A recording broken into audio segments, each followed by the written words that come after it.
Shalom Bu. Hei, salam. Iya Bu. Ya. Iya Bu. Gini Bu, nih kadang tuh sering kali ya Bu ya, seseorang tuh dalam berdoa ya kadang tuh suka jenuh, suka males, bahkan kadang bolong-bolong berdoanya gitu ya Bu ya. Tetap tidak bersemangat dalam berdoa. Itu tuh bagaimana ya Bu ya menyikapinya? Itu kebanyakan orang Kristen begitu. Tapi ada juga yang begitu rajin, mirip pendoa yang konsisten, komitmen dan suka berdoa Iya. gitu ya. Dan kalau orang-orang yang tadi males, bolong-bolong, apa itu namanya? Semangat. Tidak semangat gitu ya. Karena yang pertama, keinginannya masih lebih kuat hal kedagingan daripada keinginan rohnya yang diikuti keinginan kedagingannya. Iya. Kalau jalan-jalan ke mall kan nggak males misalkan ya, nonton sinetron yang sudah dia ikuti, Iya. berseri-seri, berepisode-episode, apalagi itu misalkan drakor gitu ya, wah sampai tertarik dengan pemain utamanya, kok nggak ada kejenuhan, sampai jamnya apa, sampai jalur cerita atau jalan ceritanya dari awal sampai apa deh, sayang ini akhirnya saya pengen tahu terus ibunya gimana gitu loh. Nah, sampai itu menjadi sesuatu yang membuat dia itu seperti ketagihan, harus tahu. Nah, kalau ngobrol juga nggak males tuh gitu ya. Nah, mengapa tadi yang pertama keinginan kedagingannya lebih dituruti daripada keinginan roh.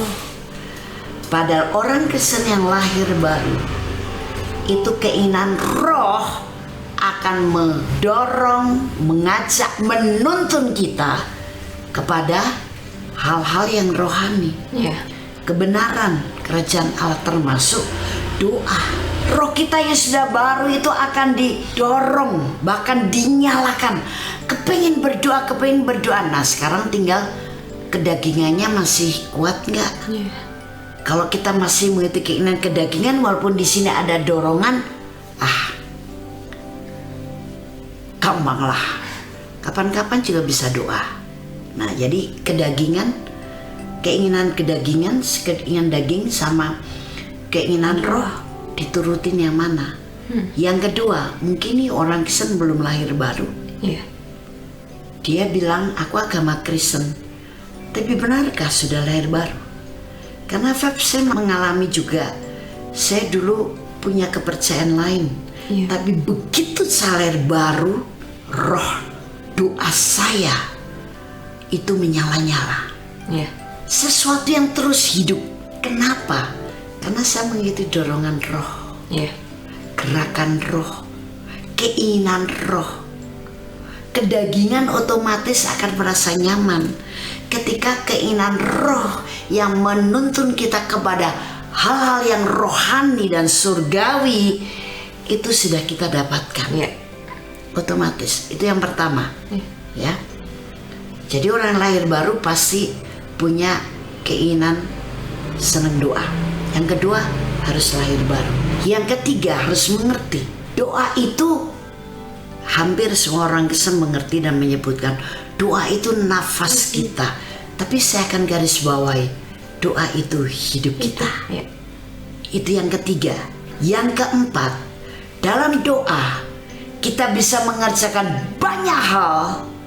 Bahkan kita bukan mengerjakan dengan kekuatan sendiri sampai kita merasa lelah, letih, tak mampu, tak berdaya, terengah-engah. No, dalam doa itu berarti bekerja di dalam roh dengan kekuatan Roh Kudus, dengan roh hikmat dari Tuhan, dengan iman kepada Tuhan, dan dengan karunia-karunia Roh Kudus. Kita akan dituntun oleh Roh Kudus apa yang harus kita kerjakan dalam doa. Iya. Kita harus seperti apa? Jadi doa bukan hanya sekedar berkata-kata yang ngawur, tapi Roh Kudus pasti akan pimpin kita. Amin. Dan yang kelima, hayo berkata kepada jiwa Anda yang senang ngikutin keinginan daging, hai jiwaku, mari bangkit. Ayo kita doa kepada Tuhan, karena doa itu sangat penting bagi saya. Amin. Seperti Daud, di mana dia sering mau terkecoh oleh kondisi jiwa dan kedagingannya, dia selalu berkata kepada jiwanya, hai jiwaku, pujilah Tuhan, hai jiwaku, bangkitlah, sembahlah Tuhan. Ingat, di dalam Timotius kita diberi roh untuk bisa memerintah diri sendiri. Amin. Dan saya percaya kehidupan doa adalah kunci keberhasilan kita. Haleluya. Amin. Amin. Oke, saudara punya masalah minta dukungan doa dan kebenaran firman-Nya? Silakan Anda WhatsApp ke nomor 0895 6323 58989. Kalau sudah berhasil atau Anda diberkati melalui acara ini, silakan kirim kesaksian juga ke nomor WhatsApp yang sama. Dan kita bersyukur punya Yesus yang menjadi sahabatku. Amin. Haleluya. Tuhan memberkati.